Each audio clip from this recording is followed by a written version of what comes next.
Not again. How? Again? Again? What's again?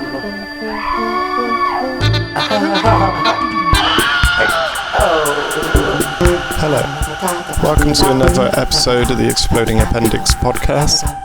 In this session, we'll be joined by Dr. Ahmed Kamal Junina, head of the English department and assistant professors in Applied Linguistics at the Al-Aqsa University, alongside student representatives of his international education initiative, RECONNECT, to discuss the meaning of solidarity in the face of siege and occupation, and what it's like to study and to teach in a war-torn Gaza.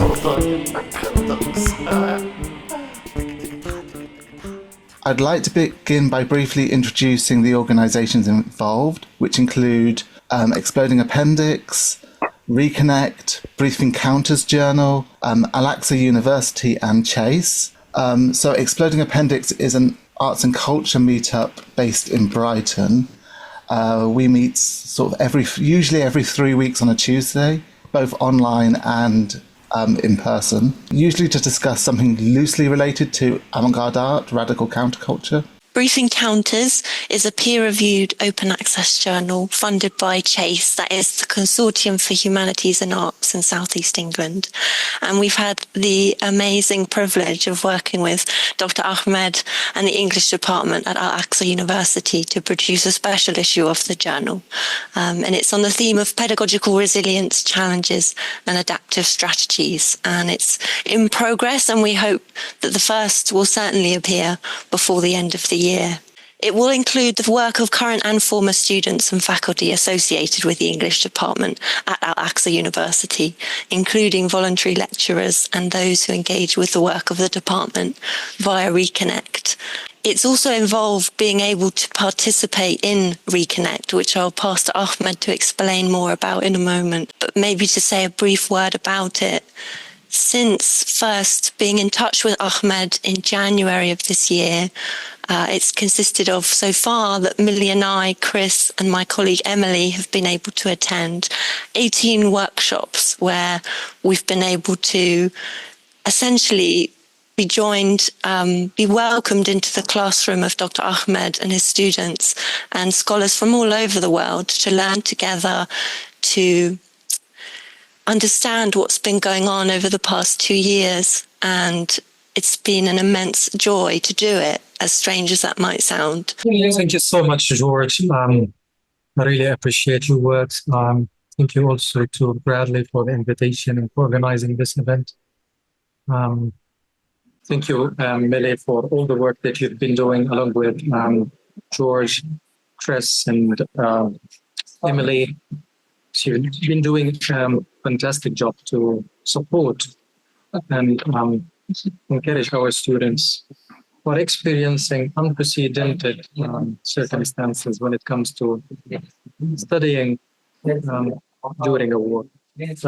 As George said, RECONNECT is an initiative for students, and it's, I should say, led by the students.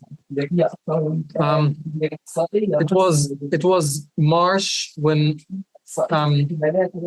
we officially launched the initiative, because we felt that after a prolonged interruption because of the ongoing war on Gaza, students needed more than just resuming online study. They needed support. They needed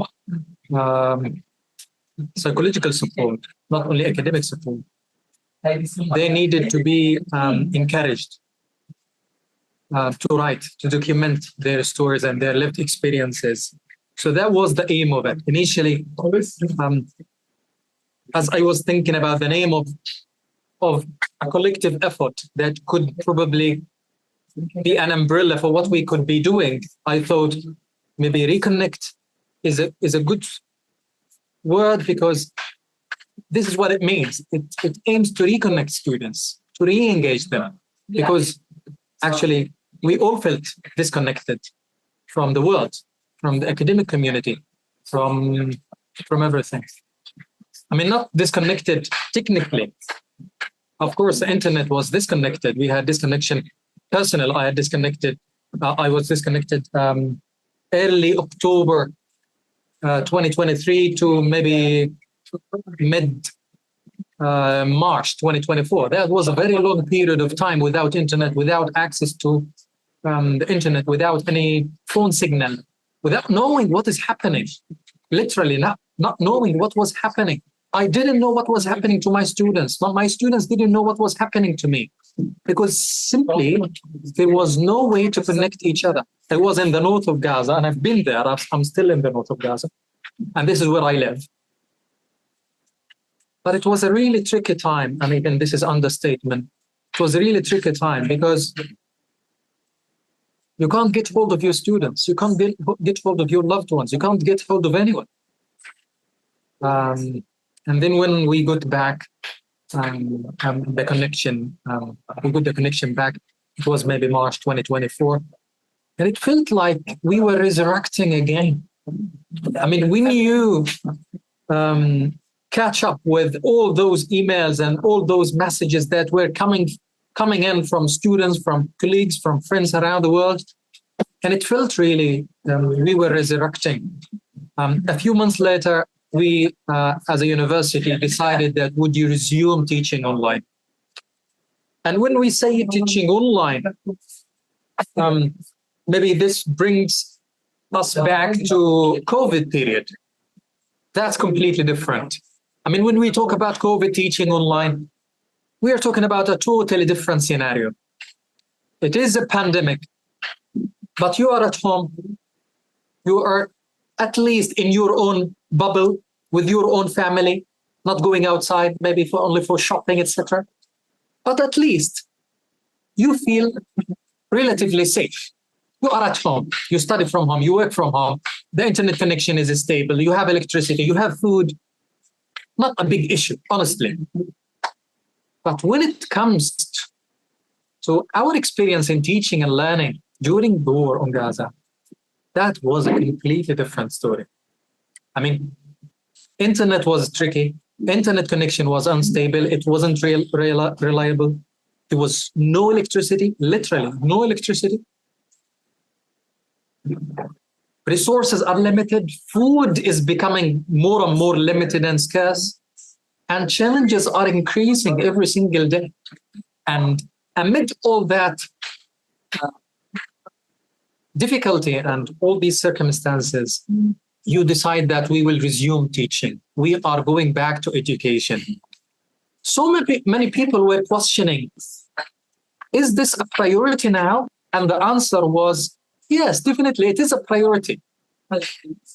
Because just like the need for food and the need for safety, there is also a need for education and the feeling that you are not losing your agency, you are not losing your identity as a student and also as an educator in your society. And that was the decision that we resume teaching online and see how it goes. We'll announce to our students that we will be teaching online and see how it goes. Teaching started in July 2024. That was almost 9 months into the war on Gaza. Lots of destruction to infrastructure, losing loved ones, devastation everywhere. But we resumed. And it worked. It worked. I mean, I've got a few of my lovely students who probably can provide their personal testimonies on how it worked. We went minimal. We went, it was more about providing those lovely bunch of students with hope and the feeling of continuity rather than content and textbooks and resources and references and reading lists. It wasn't like that. It was more about connecting with each other. And by the way, when we were connecting with each other, it wasn't like this. Now we are somehow lucky that somehow the internet is more stable than beginning of teaching online. Then it wasn't that case. Then we went minimal. We used really low bandwidth platforms like WhatsApp just to communicate using text messages and voice notes to ensure that there is communication and communication is working. But looking at each other and seeing each other like this and using Zoom and Google Meet, etc., and seeing the faces of each other wasn't possible. It was luxury of them, simply because the internet connection was really unstable. It wasn't reliable. So RECONNECT was out of this conviction that education is not only about content, it's not about academia, it's about giving hope. It's about reclaiming our humanity, reclaiming our agency and our identity and our role in our society.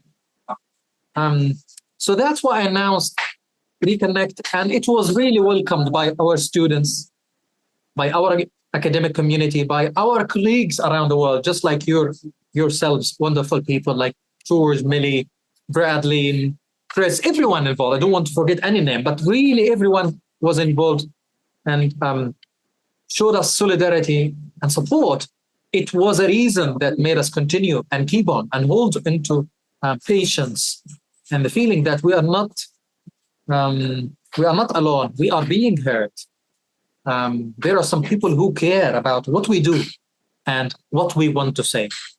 That's why I felt a good platform for our students to re-engage and come back to that atmosphere of being heard, of being seen, of their voice being amplified, is a platform that reconnects them, that recollects them regardless of where they are.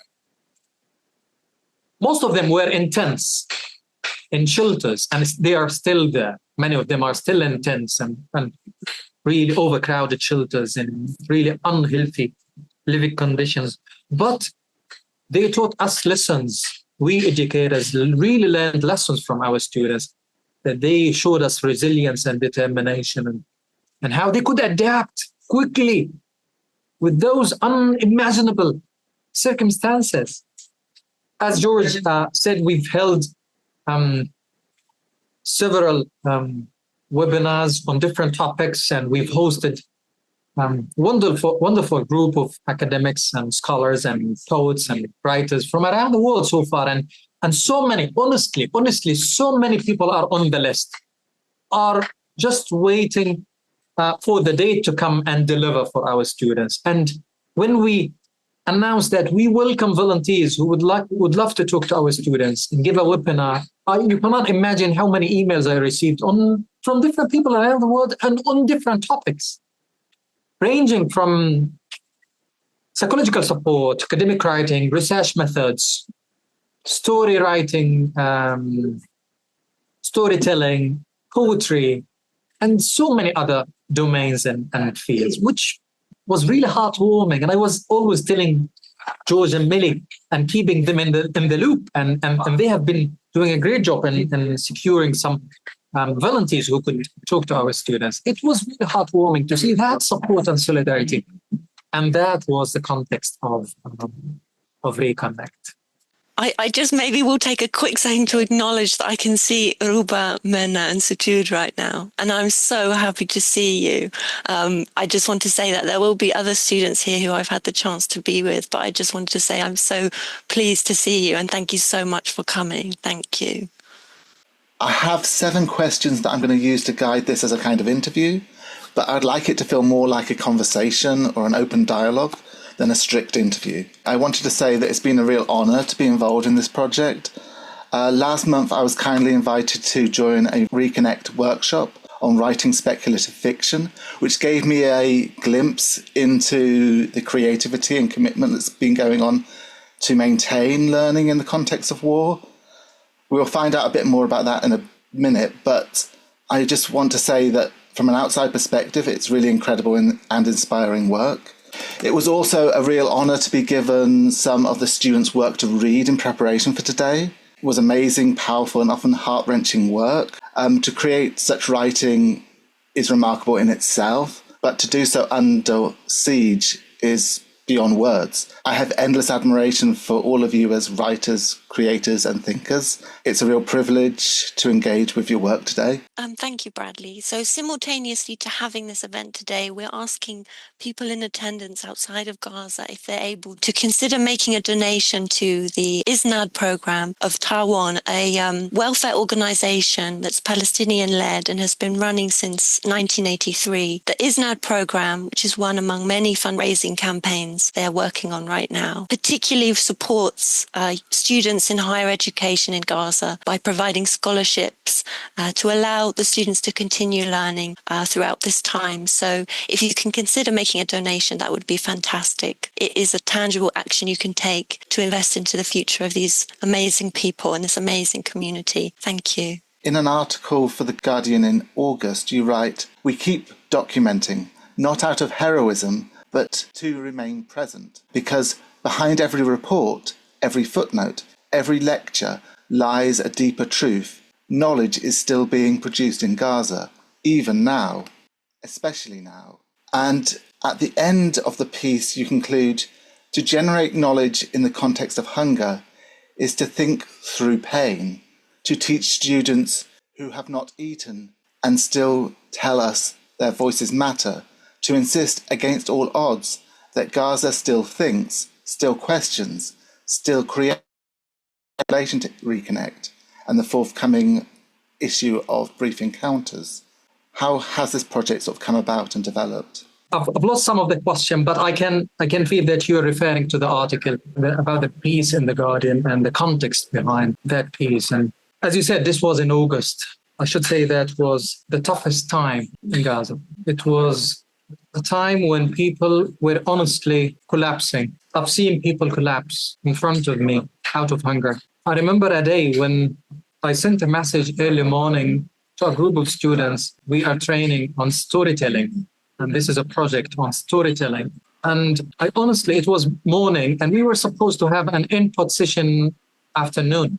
And I sent them the message asking if they want to have the session as planned, or they would prefer to postpone it. And I wasn't embarrassed to write in my message to say that, "Hey guys, I honestly feel dizzy," because it was a period of starvation, and it was man-made starvation. Everyone in Gaza was feeling the same. I mean, if it was a personal situation only about me, I feel I wouldn't have talked about it. I wouldn't have written about it. I wouldn't have told my students or the world about it. But because I felt that it was a collective feeling, that everyone was feeling the same. I saw people losing weight. I saw people collapsing. I saw people complaining about there was nothing to eat. So I honestly felt that it is time to document it, because this is a collective story. I need to write it and share it with the world.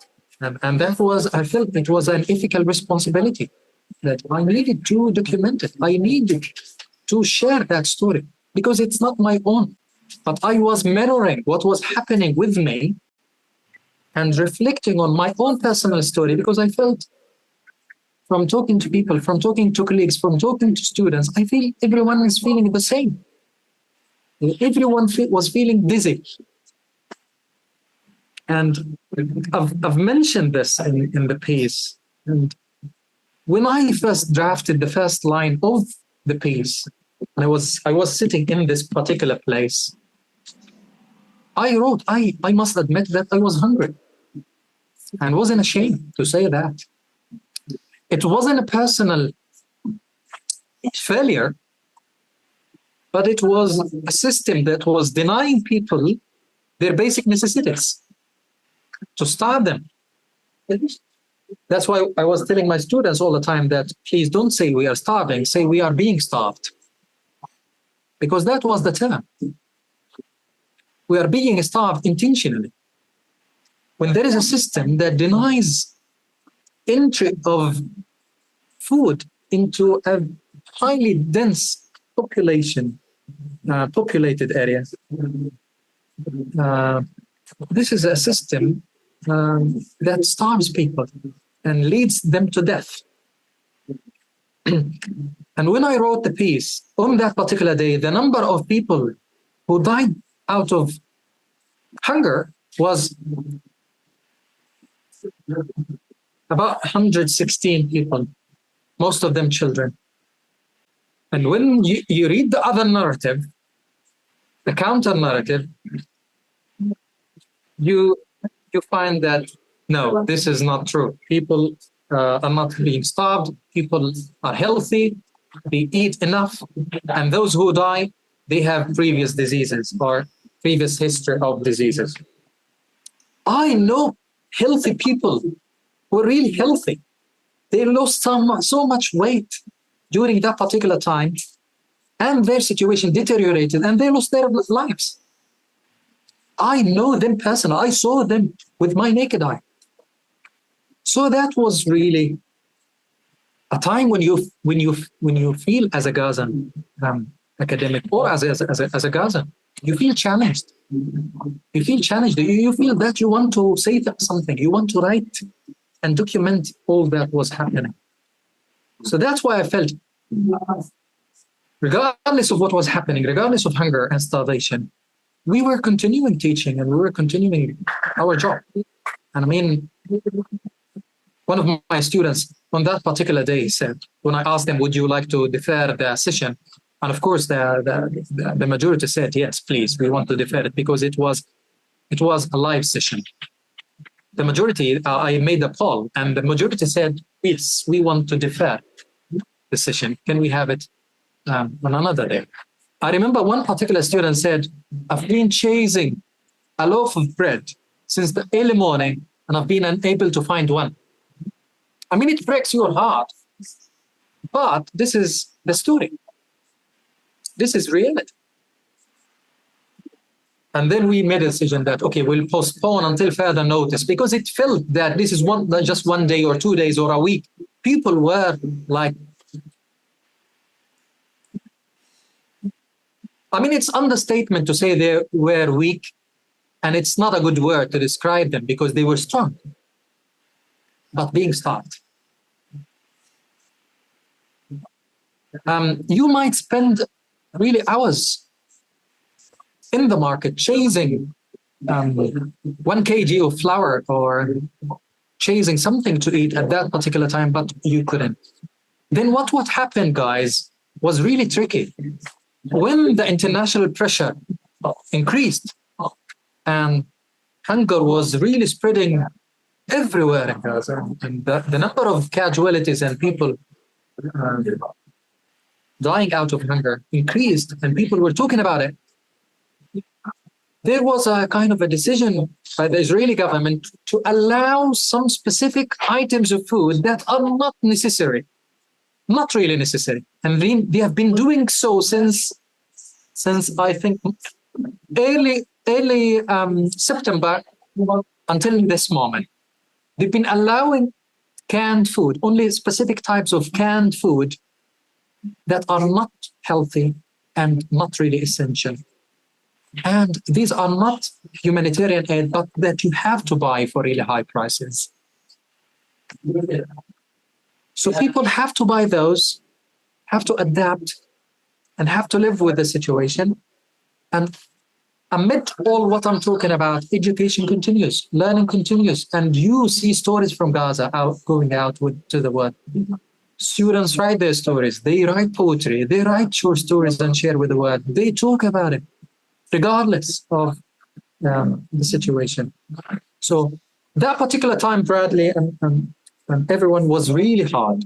Not for me, for everyone in Gaza. It was really hard. It was really challenging.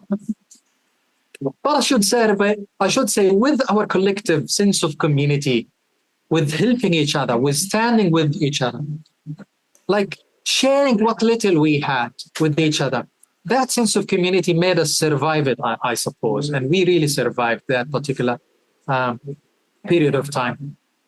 When food access was allowed somehow, people were able to get some kind of food.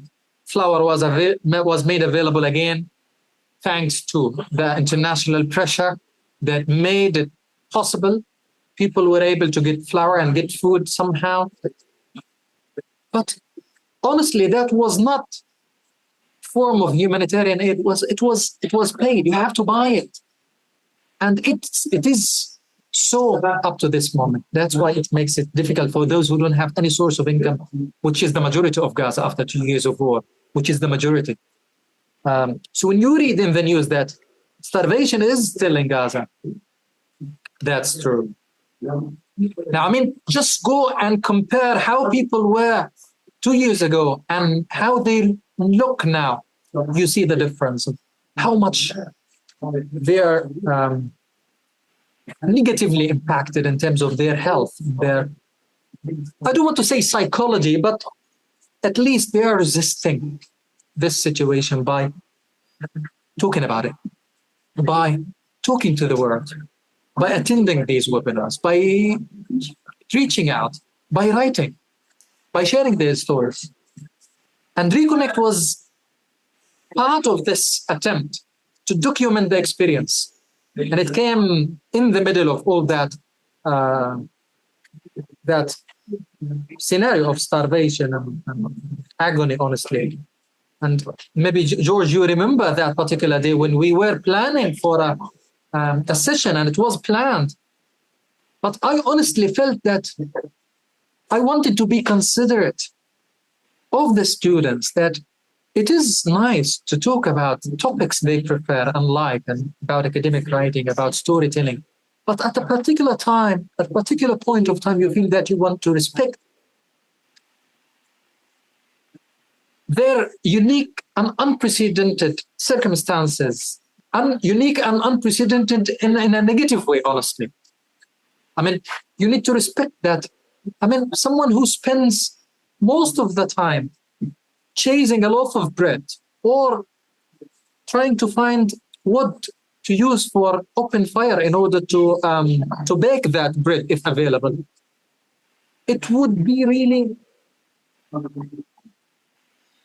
It would be, I don't want to say, I mean, it would be nice to invite them to a session on a topic that might not now, let's wait. That's why we felt, okay, let's wait for some time and give the students some time and space. And but at the same time, we were reaching out to each other. We were checking in. We were asking about each other and reminding each other that, please, if you have something to share, share. If you have a photo, share it. If you have a story, write it. If you have notes, write them down in order to make a story out of it. Document your story, document your feelings, and make sure that you share it with the world.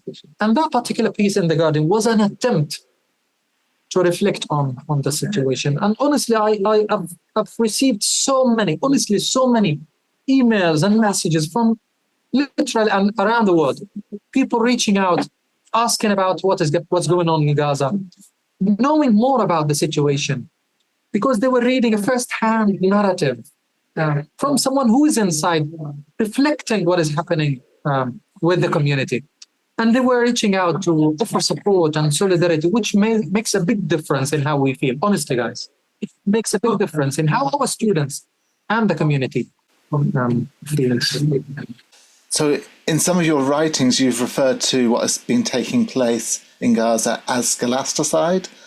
Could you explain what scholasticide means and how you're seeing it manifest in Gaza? I referred to that particular term in the piece, and honestly, it wasn't my own term. This term was coined in 2008 by a Palestinian scholar called Professor Karma Nabulsi. And Karma coined that term because she felt that there was an attempt after the war, 2008 war on Gaza. There was an attempt to target education and to target scholars, to target scholarship in a broader term. And scholasticide felt that, well, they're killing scholarship and any attempts of knowledge. That's why it has been defined as the systematic destruction of education.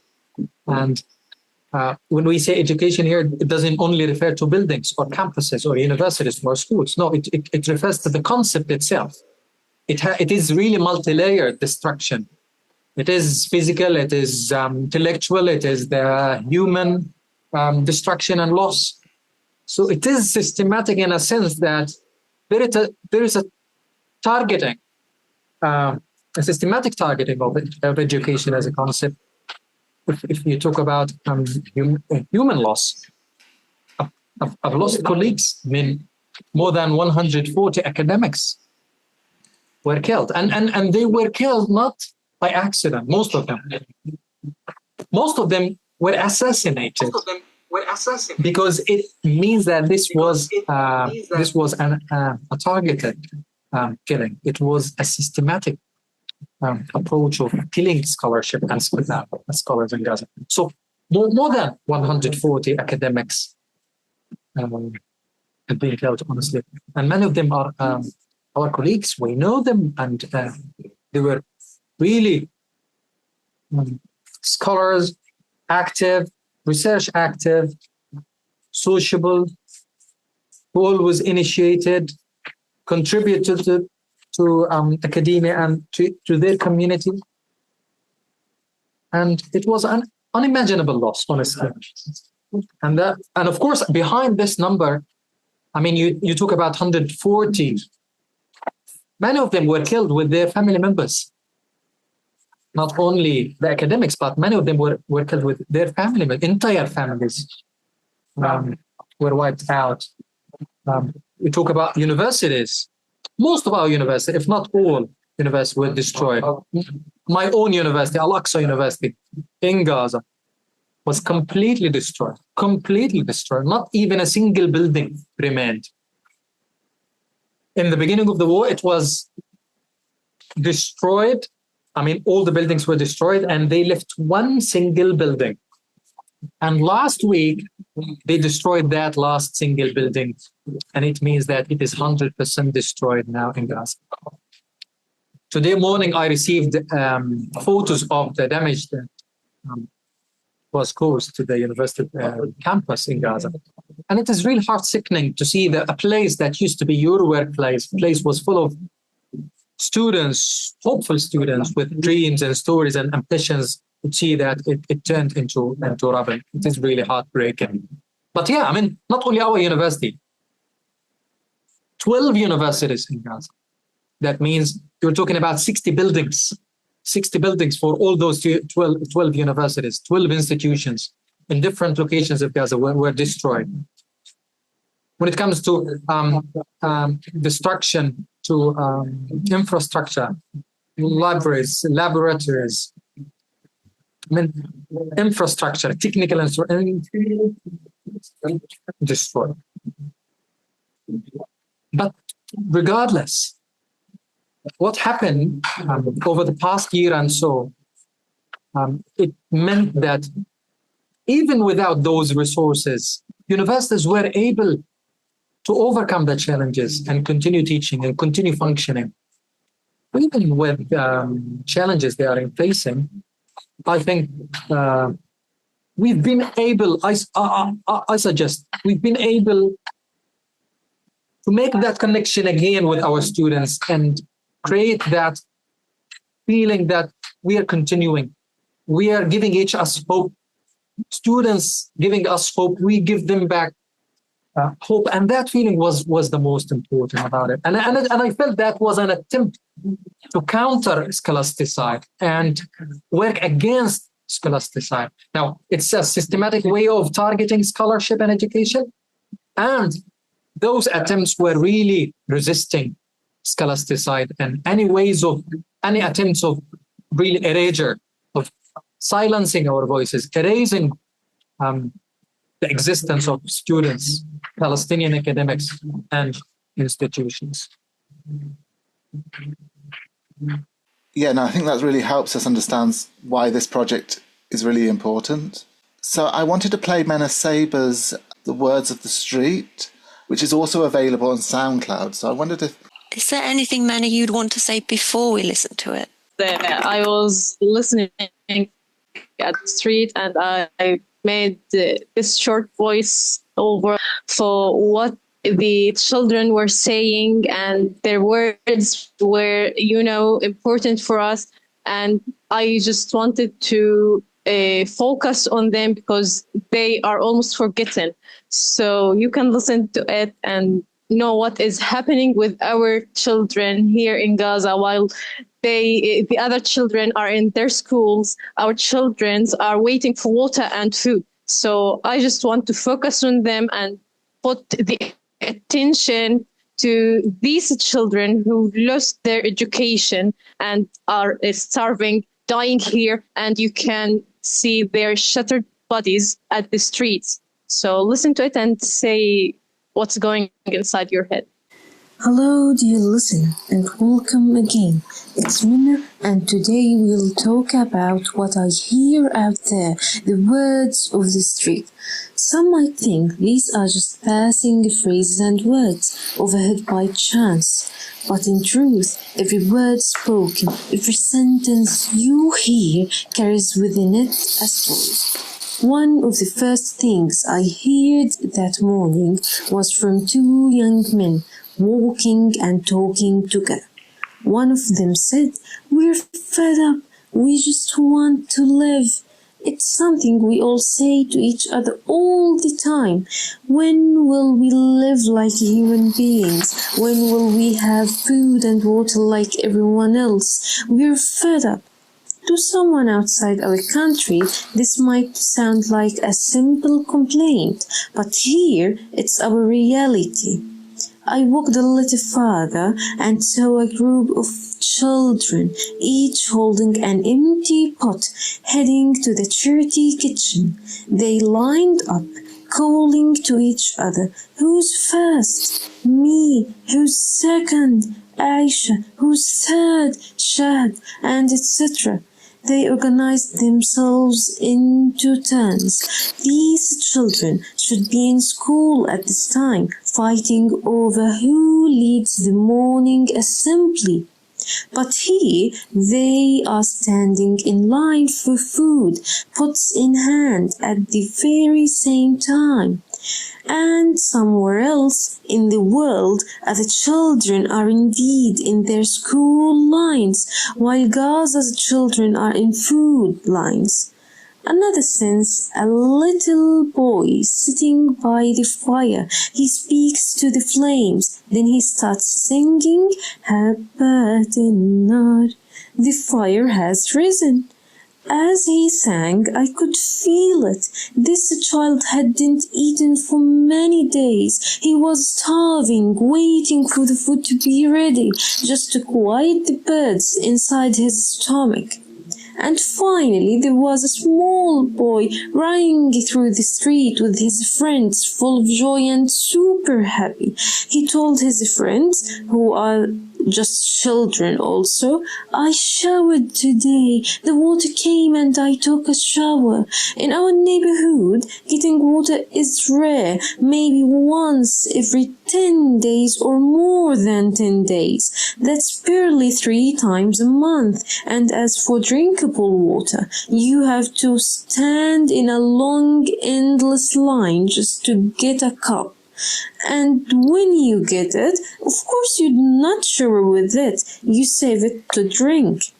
Dear listener, these are just some of the words I've heard on the streets. They may seem ordinary words that pass by your ears every day, but each one carries a story within it. If we took the time to listen deeply, we'd know the real lives behind those words. So, dear listener, if you ever hear a sentence and think it's nothing special, tell me, because there just may be a story hidden within its letters. So when I think about academic institutions in the UK, I often think of them as quite separate from the sort of wider society. And listening to this piece made me sort of reflect on the role of the streets in learning and the importance of listening to them, especially during a period of war. What role does listening to the streets play in your learning and teaching? And how does it shape the way you approach learning and education in Gaza?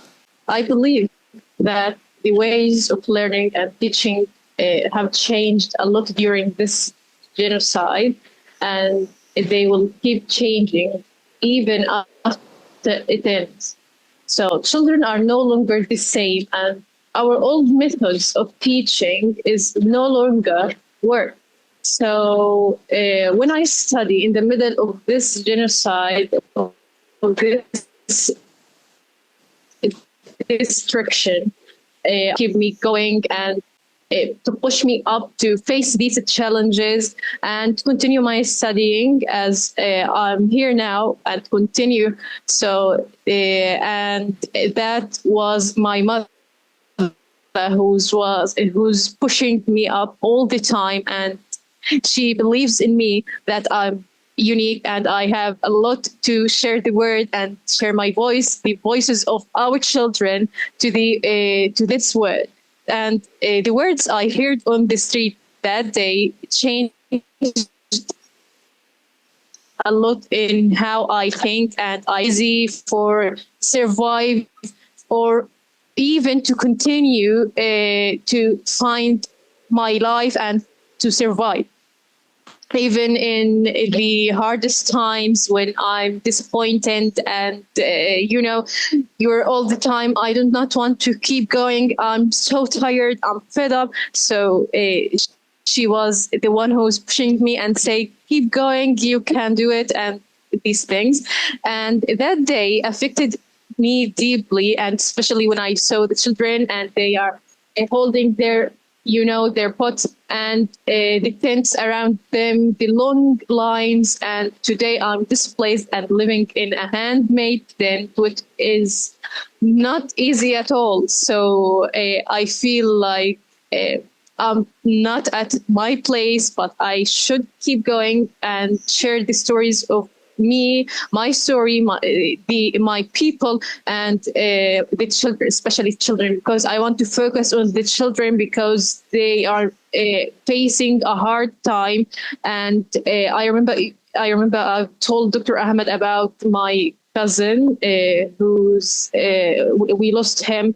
And my brothers were so close to him. They were best friends. So, and they, when you found your friend and pick him up from the bombings, and he's still alive, but he lost his leg and he lost his fingers, and he's asking you, where's my leg? And you cannot answer him. And you're at the ambulance and you cannot say anything to him. He kept thanking God till we lost him. And my brothers were, so sad, and they lost their friend. And he was all the time with them, and they were playing, going outside, and talking all the time. And they were sleeping together because there were just one street between us, or sometimes it's just one wall between us. So they are not children, they are high school students, and Ahmed was at his first year at the university. He didn't live alone, and he were a great person you can meet ever. And when we lost him, when you can hear the dogs eating his leg, but you cannot do anything because it's dark and it's not safe to go there. So I wanted to focus at his story and my brother's story also next to the children's stories. Thank you so much, Mena. It sounds like from what you're saying, it's inseparable. What happens in Gaza every day and has done, and we pray will not continue to happen, is inseparable. It's there all the time. Yeah, that's right. I think there's a question from Tom regarding the library, the box of the library. I can share a photo that summarizes my answer to that particular question. It would give you the answer. What happened to the library? What happened to the books? What happened to a place where my students here know that particular place in particular? We used to go there. We used to visit. We used to spend time in that particular library. So here's what happened to the books.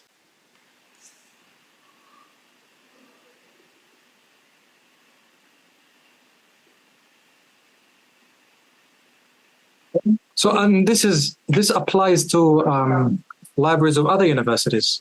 Can you see my screen, guys? Yeah. Yes, we can. So this is what happened to the library. I mean, the building, the structure was level to the ground, But before that, they made sure that the books were burnt. And Bradley, back to the definition of scholasticide. This is one aspect of scholasticide, targeting knowledge and suppressing any attempt to produce knowledge and gain knowledge. And this is scholasticide in its finest forms, I should say. Since Mena talked about children in Gaza and how their education has been disrupted, I'm going to talk about my experience in studying during the wartime. Studying during the wartime is like fighting. You need to do so much effort in order to study.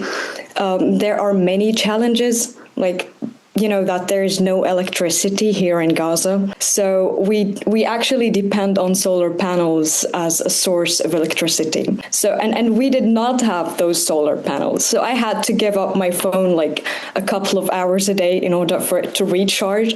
And then I study, and then when I take it, I try to read the materials that we need to study for university, and the materials were all PDFs. We did not have those physical books, the luxury of having a physical book, and we did not have it. So it's so annoying for me because I like to highlight things and, sticky notes and stuff. So, and it was very tiring for the eye. Was not really the best thing. And also the crisis of internet, we had no stable internet, sometimes no internet at all. And if you want to have a stable one, you need to go to a certain place and do your work. Also, I had to displace multiple times during my learning, maybe 9 times. I lived in a tent for 5 months. During that time, I had to study, and it was so hard to focus. And I mean it, it was so noisy, and there was that kid, our neighbors, it was crying all the time, and their voices, it was so annoying. And there is that challenge that, I think people here from Gaza can relate to it, the sound of drones. I can write books on this. It's so annoying. And I lose my concentration. And I think all these can affect our mental health. So it's all other than that, our mental health, psychological things. But I just want to say we've been showing that we are so strong and that we are so resilient. But we want to tell the world that even though that we've been showing that we are so strong, that does not mean that we can continue being strong. So we need an urgent action. We need people to help. And the helping could take many forms. It could be through initiatives like the RECONNECT, but it could be initiated from elsewhere. It could also be in many other domains, like maybe engineering, coding. It does not have to be related to English and stuff. Thank you, Sujud. Sujud, I know that you don't mind if I share that short clip that gives an example of how it feels to hear the drone in the background. Do you mind if I share it? No, not at all. Okay, so this is a clip by Sujud, and it gives you a sense of how it feels to have the drone hovering 24/7. Hopefully it's a glimpse into how it feels. عشان أتذكر بس صوت الزنانة. Now here Sujud says this is a kind reminder. Hopefully after the war, she recalls that sound of drone. In reality, it is more annoying than that. It keeps buzzing. It keeps buzzing. That's what people call it in slang language, that it's kind of a buzzer that keeps buzzing 24/7. Really annoying, really annoying. Thank you, Suji. I would just like to add that the very common saying that says actions speak louder than words. Words are truly important, but we really need your actions. We need the world action to what's going on here. Yes, the war has stopped, but another war has just begun. Everything has been destroyed. We need to rebuild everything. And we are trying to be part of the rebuilding process. So we need to do that input for us, to have that, to gain knowledge in order to rebuild and to spread that knowledge for the children in the future. This is not to show off, but we can be I think that students of Gaza are really inspiring for the whole world. They've been doing a great work, out of nothing. They had nothing, but still they worked hard. They had no electricity, no internet, literally nothing at all, but they decided to take and to carry on despite of the whole things that are happening.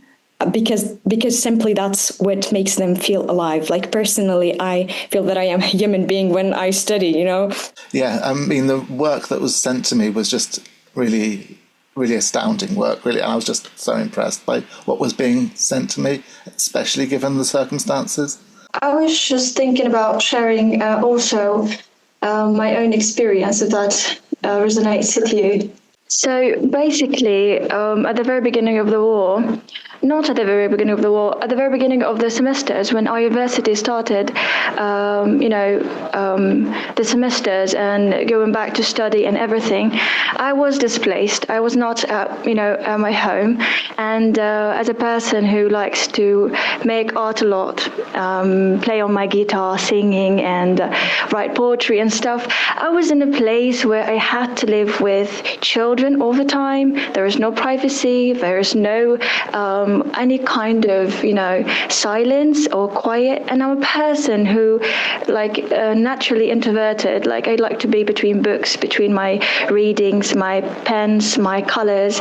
And I found it so hard to be myself. I felt like I'm starting to lose myself bit by bit. And that was so horrible for me. It was like a nightmare.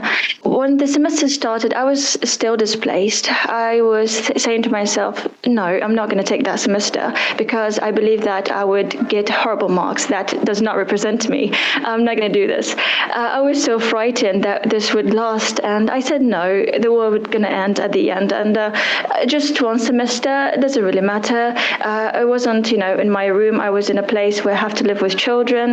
A small apartment that we all have to be, all together. That was so tiny to hold my dreams, to hold my big dreams, to hold my, ambition. But then, and also there was no internet at that time. We didn't have internet at that time. So I said it's okay for one semester, but the other semester started where we were just starting to go home, and things were never like home. It didn't feel like home at first because we had to start working, and part of our home was damaged and affected by the bombing and everything. I thought again, let's wait for another semester. But then I said to myself, Ruba, focus. The war did not end. It's been 1 year right now, and it's taking a longer time.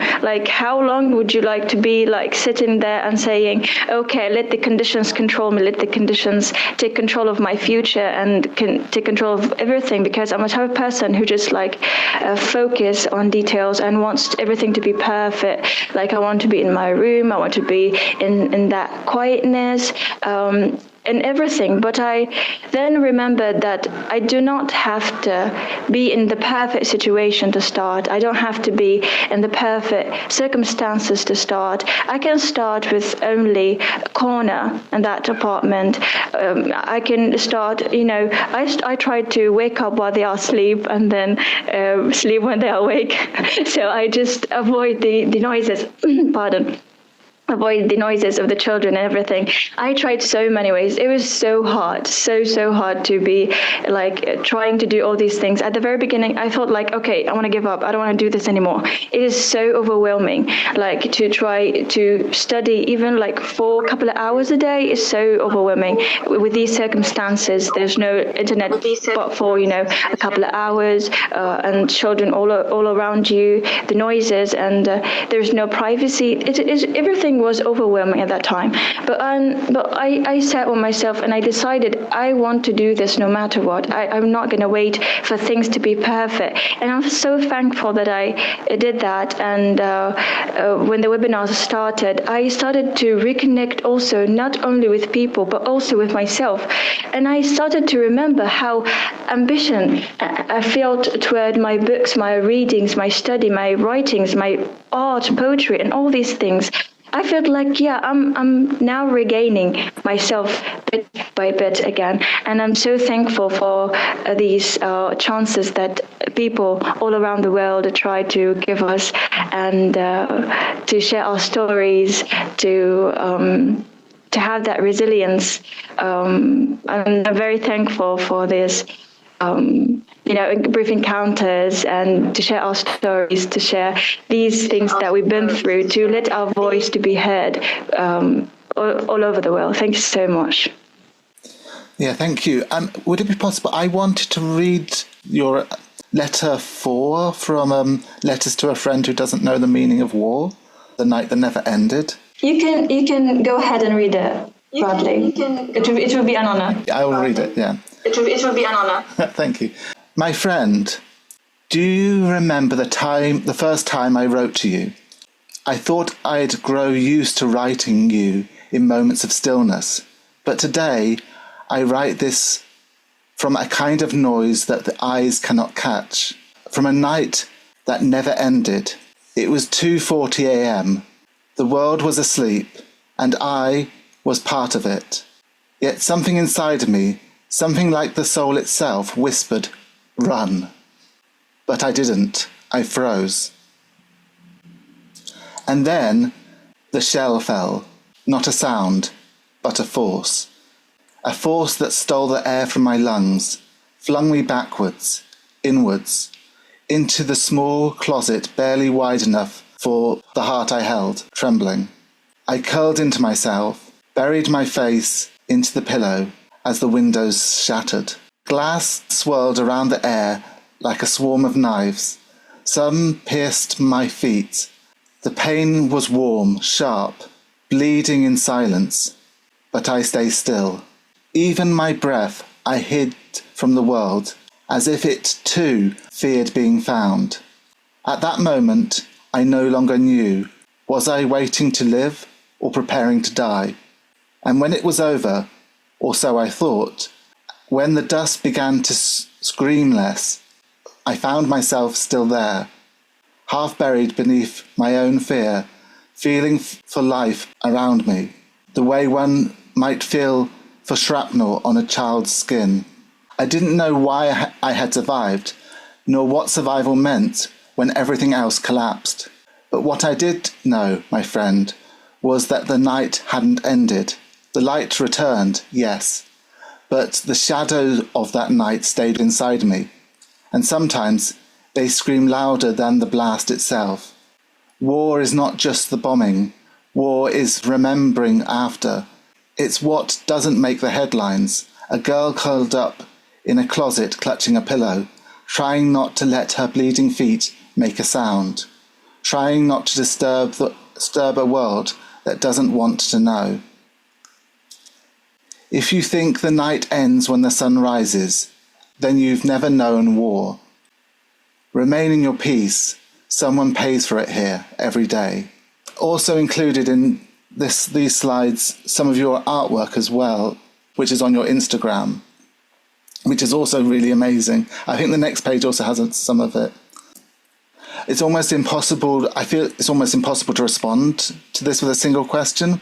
But if you feel able, Ruba, could you tell us what you most want people outside of Gaza to carry with them after hearing your words and seeing your art? My dominant message that I'd like the world to hear from us here, from Gaza, for me especially, that I believe that the humanity must not be conditional. I believe that humanity must not be conditional. I believe that empathy must have not borders. I believe that international laws should apply for all humans.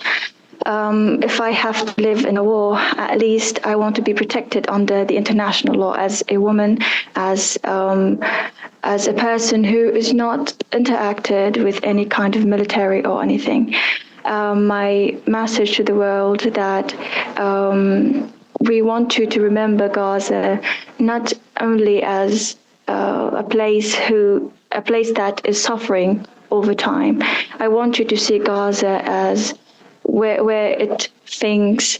It is built with colors, built with books. It has people that think. It has people that have art, people who make art, who scholars all over Gaza, engineers, doctors. It has life, Gaza. I feel like the headlines always, even before the war, tries to picture us and make like a picture for Gaza that it doesn't fit. Gaza does not fit anything but bombing. Gaza does not fit only but these kind of pictures that they try to put on the headlines. But no, Gaza is like a place that has lives. People here have names, have stories. They're all successful people and all have lives as important as any person on this earth. Thank you. That was really beautifully put. So I wanted to sort of end with a set of questions for everyone here, really. Well, some of them might be more... some people in the UK might want to especially focus on some of the last few questions. But I wanted to ask, to what extent is speaking to a global audience important? What messages feel most important to share? How might those here in Gaza and the UK build forms of solidarity that are meaningful? What would be a positive or desirable outcome from sessions like this one? And is there anything we can build upon from what has happened here today? About the first one, about the speaking to a global audience, it makes a great difference because it helps highlighting the important and even more important things or issues. And it brings attention to our suffering and to our fight to survive. And in my talks, I like to focus on children, and they are the forgotten group of our talks and our meetings and communications also. So then I speak about our struggles as a university students, especially when internet is and electricity problems and these things. So it is really important. Addressing the global audience is really important, especially for us who have been going through the situation. We should tell the true story in order for the world to take that action that is louder than the word. And so basically speaking to the audience show the picture more clearly in order for people to respond and to react to it. So I think it is really important. I would like to answer the last question. What would be positive or desirable outcome from sessions like this one? Is there anything we can build upon from what happened here today? I believe that a positive outcome would be if today's word do not end here. If they can echo projects, collaborations, and continued persistence, that would be amazing. Let this not be a single moment of empathy, but the beginning of an ongoing exchange where art becomes achieved. We have more dialogues and have our voices heard more all over the world. I'd like to make Gaza, the picture of Gaza, not as I said, headlines, but a heart that beats in poetry, that beats in art and colors, stubborn hope. I would love to paint that picture and make that picture that goes all over the world. Yeah, I would really like to somehow, build upon this session, maybe even do another session or maybe find ways to continue things. I know that obviously Brief Encounters will come out at some point. Maybe we're also doing a launch, doing some sort of event for that. People's ideas would also be quite useful to hear, I guess, if people have sort of particular things they would want done. I think for me, the desirable outcome is that we maintain contact with each other and that we can keep talking, Sometimes the situation has necessarily meant that is the only thing we can hope, is that we can maintain contact. And I dare to hope that now it will be possible that we can just continue and that our dear colleagues in Gaza can get stronger and begin to recover so that we can maintain our momentum. So this is Imogen Cook. I think regarding the third question, those of us in the UK need to be thinking of Gaza and Palestine as we go about our daily lives and put those thoughts into constant action. Thinking about our consumption habits, boycotts, etc., the language we use, when and how we choose to speak, etc. The key thing I think I will try to take away from this, which is I cannot kind of salute you all enough, is this, can this not be a moment of empathy?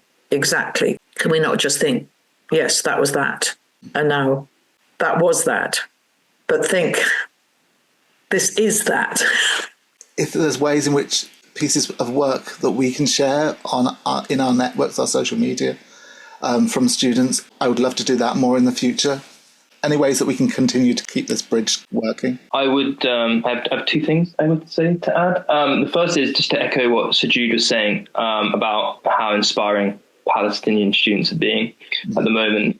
I guess, looking at the chat, there's quite a few PhD students here or academics who there may be days when, you don't feel as productive or you're not so keen on writing. And yet, the fact that our Palestinian colleagues are able to produce such excellent work under such dire circumstances, really puts into perspective those days when perhaps we're not feeling as willing to write or we're not feeling as productive as normal. Like it really does. It amazes me and astounds me on a regular basis. I mean, we have students selling laptops in order to be able to buy food, etc.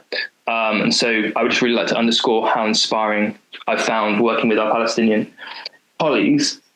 And then I guess the second is a question for Ahmed, Dr. Junina and our Palestinian colleagues as well, is obviously it's very early days, but I'm just curious as to what is the atmosphere like post announcement of the ceasefire, and if that's changed the way you've thought about the work you're doing at the moment.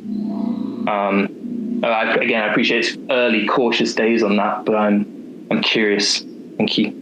If I may come here, thank you, Chris. Lovely discussion. And as my previous speaker said, we always aim to have conversation, a dialogue. And that's the beauty of meetings like this. It's always good to have a dialogue and conversation, not just one way of writing and sharing and disseminating stories. But when we have sessions like these, it's two ways discussion. It's a conversation. That's what we really appreciate. A ceasefire just kicked in yesterday afternoon. We must admit that it is a cautious ceasefire. It's fragile. People, because they are really exhausted. They are exhausted to the extent that they did not really celebrate the end of the war. They are exhausted, literally exhausted. So it felt like, okay, that is the end of the war. But children were happy, at least they were chanting, cheering, ceasefire, etc., happily moving around the streets and alleys. But the common feeling is that it is cautious. Now I can hear ambulances, by the way. And if ambulances, sirens are there, it means there is something. And from time to time, you hear shootings here and there. It means that it is fragile and people are cautious.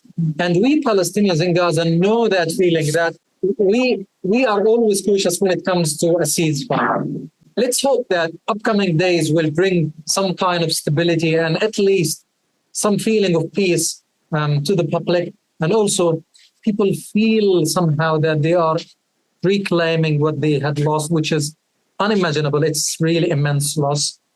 People are going back to their destroyed homes.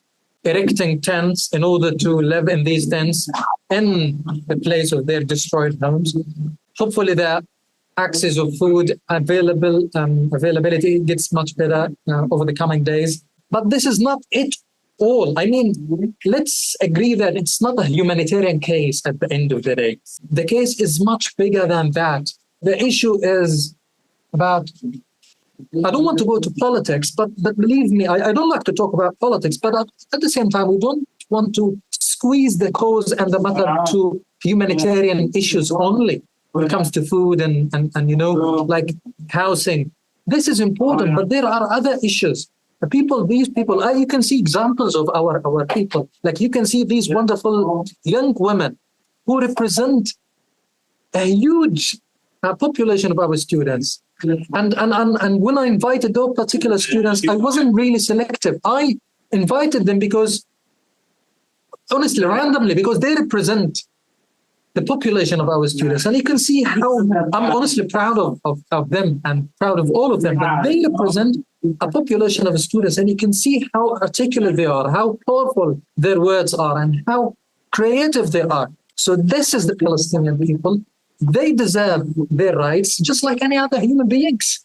Not only food and shelter and housing. No. I'm talking about other things of independence, of a state, of freedom, of agency, of the right to have their voice heard, of the right to travel freely, to have their own state. But at the end of the day, it's good that the war ended, hopefully, that this ceasefire holds and people recover. And we promise our students we will really work hard on rebuilding our institutions, educational institutions. We will rebuild them, but we can't rebuild them without the effort and the support and the expertise and the skills and the networks of all wonderful people just like you attending today. We need you. We need your support. We need your help. We need your support. We need your words. We need your social media effort. We need your networks to help us rebuild what we had lost and rebuild our society for the benefit of this young, wonderful, promising generation that you can see in front of you. So I would like to read a poem that I wrote. I don't write poetry that often, but I just want to share it, This is a piece that it's supposed to be written when I was in a tent, but I wrote it after. But yeah, it tells how the situation was in a tent. I thought I was too good at goodbyes. Why then do my tears stream down my face? People always say that time flies. I'm sorry, I disagree. You don't feel like this when you're out of place. A moment feels like ages, and an hour like a million years. I would need a book with 1,000 pages only to explain how I feel, my dear. People would never feel you unless they experience this. If they say they feel, tell them, oh, you've got no clue. We're a couple of miles away, and they say you can't go home. What a silly, stupid thing to say. Wondering why living in a tent while I have a home. And the insects, they seem unhappy. Wait a sec, isn't this land we are having our tent on is actually their home? Home, home, home. That's an important word. And to all people who might not know, home is more than a city or a building. It's an immense feeling of belonging. Thank you. That was really beautiful.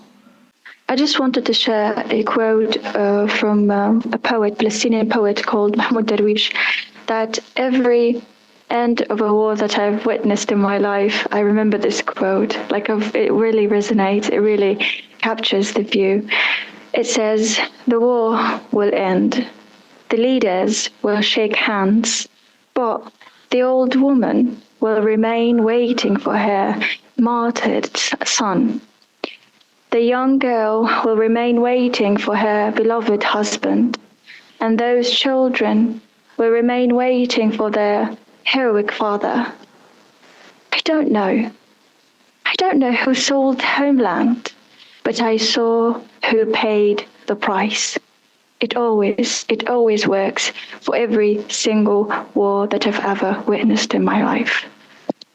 Like I see the people who paid that price.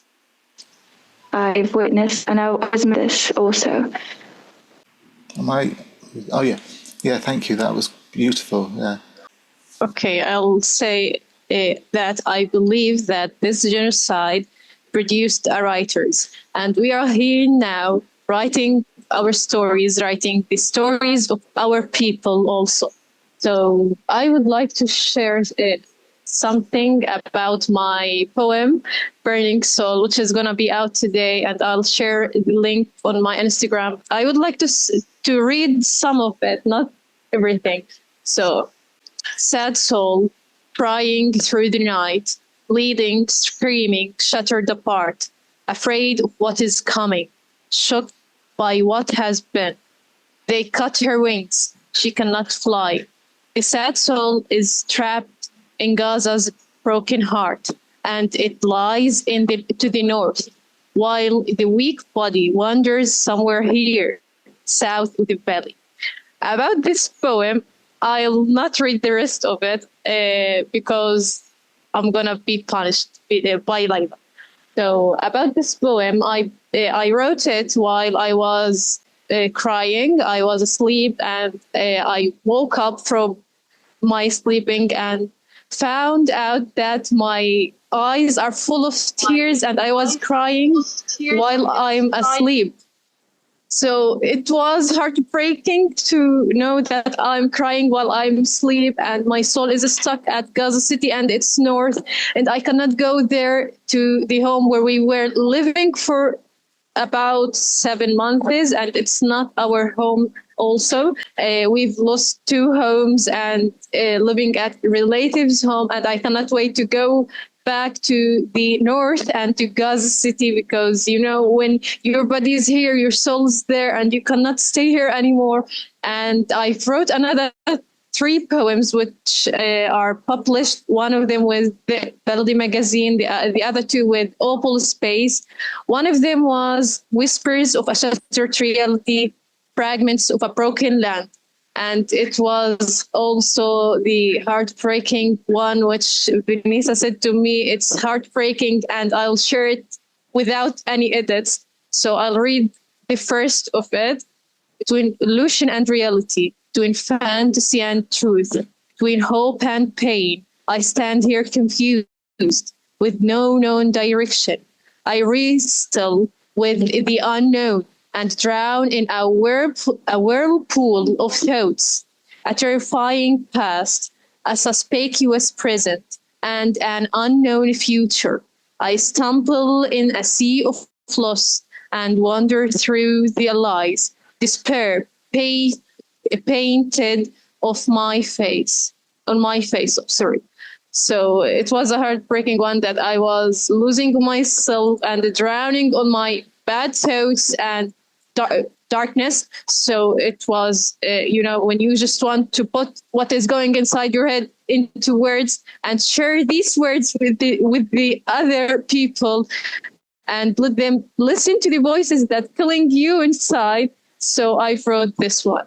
And the last one, and I'm not reading the full poems because of time. So this one, I wrote it while I was at Gaza City, when I was looking at the sky, and it's titled Flight to Paradise Between Darkness and Light. Hold my hand and pick me up from this hill. Take me to the other side of this world. Fly me to heaven and hug my soul. Let me dance with the clouds and sing with the birds. Shine like a star through the midnight. Be my moonlight while the sky is dark.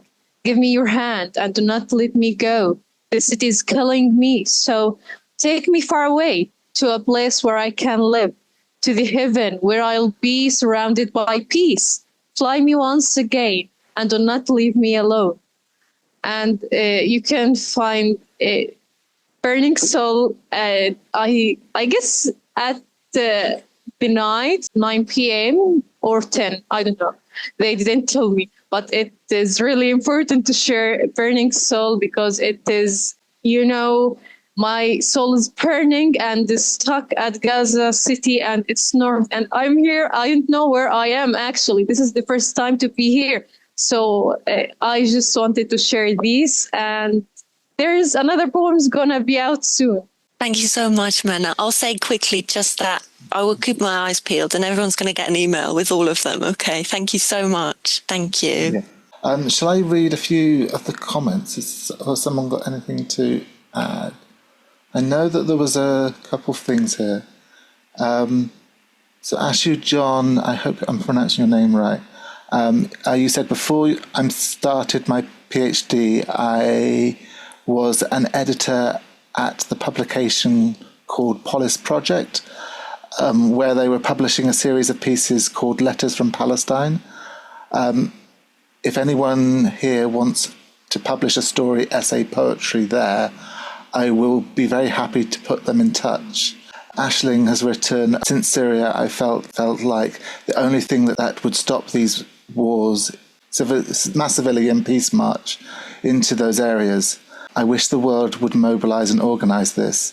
I wish so much there was a global movement for it. Tom has written, it is still legal in the UK to chalk words and images on the ground of the public highway, to bring graphology literature to the feet of the passers-by has an impact, even subliminally.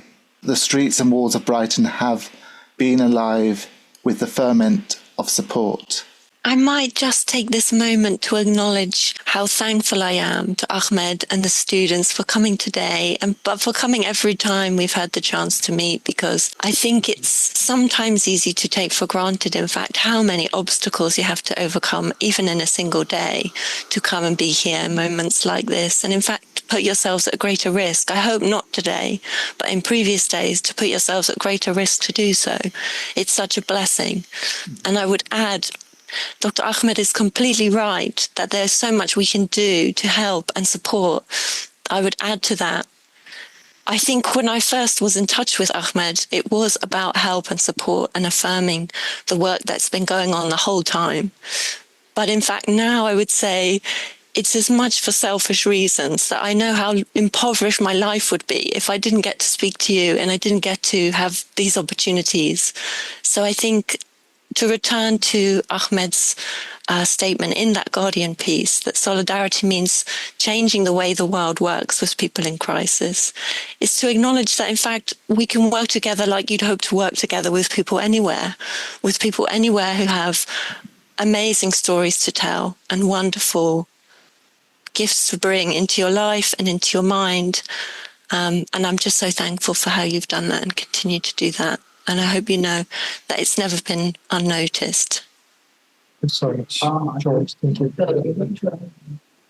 Thank you so much. I think for everyone that's shared stuff today, I think it's really powerful and moving work, and really brilliant work. And it's such an honour to actually be able to sit here and listen to it. I think we're going to circulate links to people's works and everything anyway. I just want to say thank you everyone for everyone who's either joined today from the UK, or those of you in Gaza for really taking the effort and risk to actually join us today. It's really been really great speaking to you. Just to say, Isnad, the link that I shared earlier that I will share again, is a program that is designed to support students to continue their education at this time, to provide and restore, I hope, the infrastructure that will allow them to do that, devices, electricity, scholarships that allow faculty members like Dr. Ahmed to continue to receive their salaries. It's so important, among so many things. So I'll share the link once again, and it's there for you. But indeed, coming along and listening indeed is so important as well. So thank you, everyone. And can we do maybe like a virtual round of applause actually for all the people that have come and spoken with us today?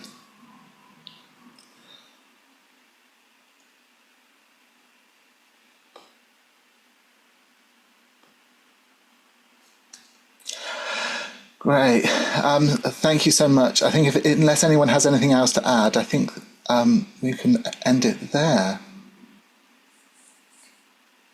Just we hope to see you again soon. Thank you. I look forward to that. Thank you so much. Yes, hopefully see everyone again soon. Thank you, Bradley. Thank you so much, everyone. Thank you.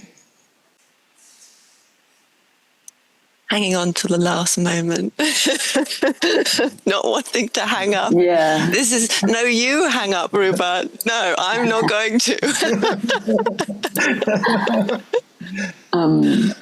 Joe, you can stay for a Thank you so much, Rubat. Yeah.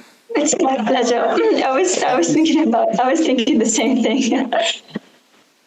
I can't tell you what it's like. It's so strange. Maybe I should have said, but Ruba and I have been able to speak to each other and hear each other's voices. But this is about the second time I've had the privilege to see and hear Ruba's beautiful voice and beautiful face at the same time. I can't tell you how wonderful that is. I'm so flattered. Thank you. It's a pleasure to see you too. Yeah. And how did you find the event? What was it like for you? It's amazing. It's amazing. It's really amazing. I'm so glad. So glad. And how are you doing right now? And in light of the last few days, what are things like right now, if you don't mind?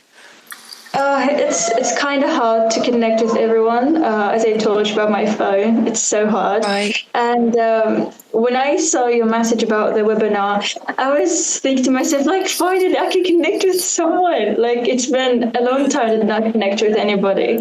And I was so excited for the Brief Encounters meeting. I was waiting for it. And when I found out that it's for Brief Encounters, I was so happy and glad that it is today.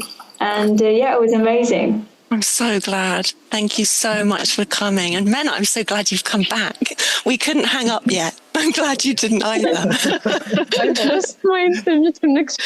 Did you? Oh, well, I'm glad it's come back. Everyone's gone, but we're sort of still here, not wanting to go.